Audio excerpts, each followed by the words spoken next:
Hi friends, this is Jha, Director of the Migration Bureau, and we are back with a new video. The UK's immigration system changed radically in the late 2020 and it affected the recruitment and sponsorship of the chefs. Let us get the bad news out of the way first. From January 1st, 2021, EU nationals would no longer be able to come to the UK under freedom of movement. That means any EU national not in the UK by 31st December 2020 will have to apply for a visa to work and live in the UK. The more positive news is that where previously only highly skilled chefs who are earning at least £30,000 could be sponsored, the new rule allows you to sponsor any type of chef. Furthermore, the minimum pay rate has been significantly reduced, which makes it feasible for a lot of small businesses to hire new chefs.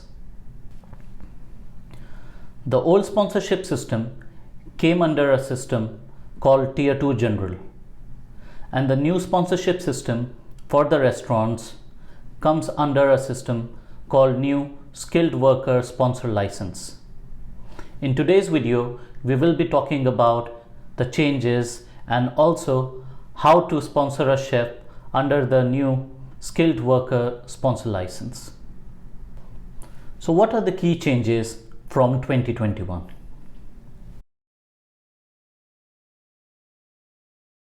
Previously, you could only sponsor a chef if the vacancy met the strict definition of a highly skilled chef.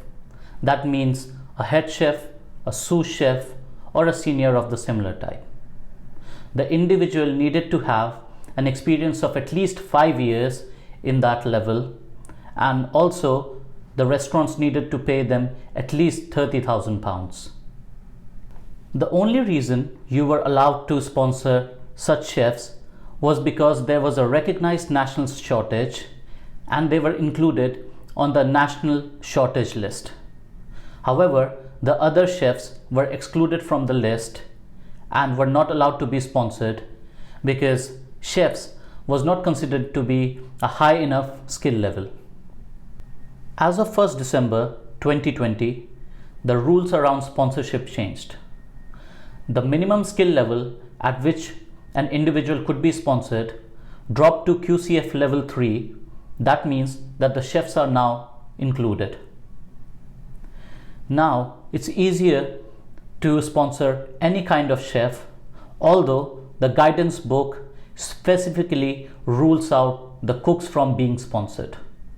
There used to be a restriction on fast food and standard fare joints to sponsor chefs. That restriction has also been lifted. The minimum threshold salary has been decreased, and also a requirement to run something called labor market test has been abolished. All in all, it's much easier to hire chefs. Now let's talk about how much do you need to pay your chef.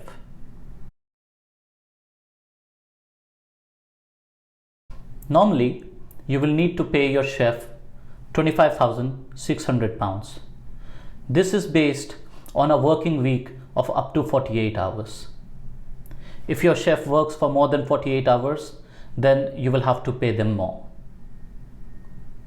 If you have a chef who is classified as a new entrant, then you need to pay them considerably less, and the salary would be around £20,480.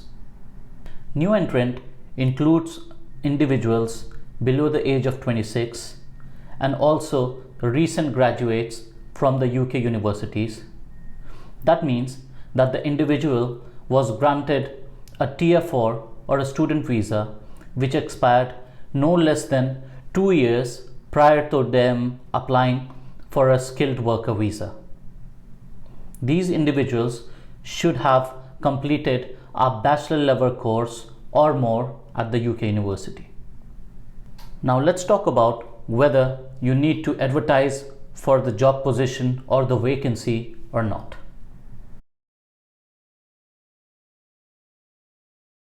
Previously, you could sponsor a non-settled worker if you could demonstrate that no settled worker met the requirements of the job.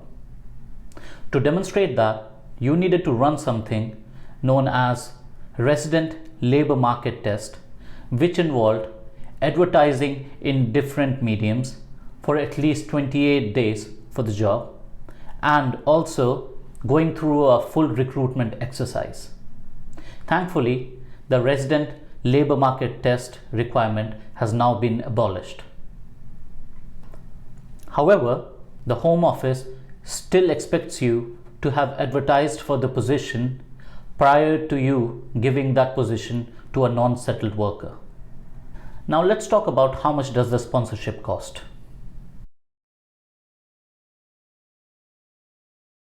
There are various costs associated with the sponsorship. Some of them have to be borne by the employer, the other has to be borne by the employee, that is the chef. Also, the amount of fees will vary depending upon whether the employer is a charity, a small business, or a large business. The cost of sponsor license is £536 for a small company or £1,476 for a medium or large business. You will need to pay £199 for a certificate of sponsorship to sponsor one individual. If you are recruiting from overseas, you will need to pay something called the immigration skills charge. This is £364 per year per sponsored individual for a small business, or £1,000 for a medium or large business. Now let's talk about how can we help you with this. We can help you apply for a skilled worker, formerly Tier 2 sponsor license, help you to apply for a certificate of sponsorship, adapt your HR systems to make sure they are Home Office compliant, assist individuals with their visa application or issues, advise and assist around Brexit and the EU settlement scheme, and also advise on right to work matters. So friends, this brings us to the end of our video. I hope you got some clarity and information about how the sponsorship process revolves around recruiting a chef now. If you got value from this video, please like, comment, and share the video. And for more information, please log on to our website, which is mentioned in the link below. This is Ashutosh Jha, Director of the Migration Bureau, signing off until next time.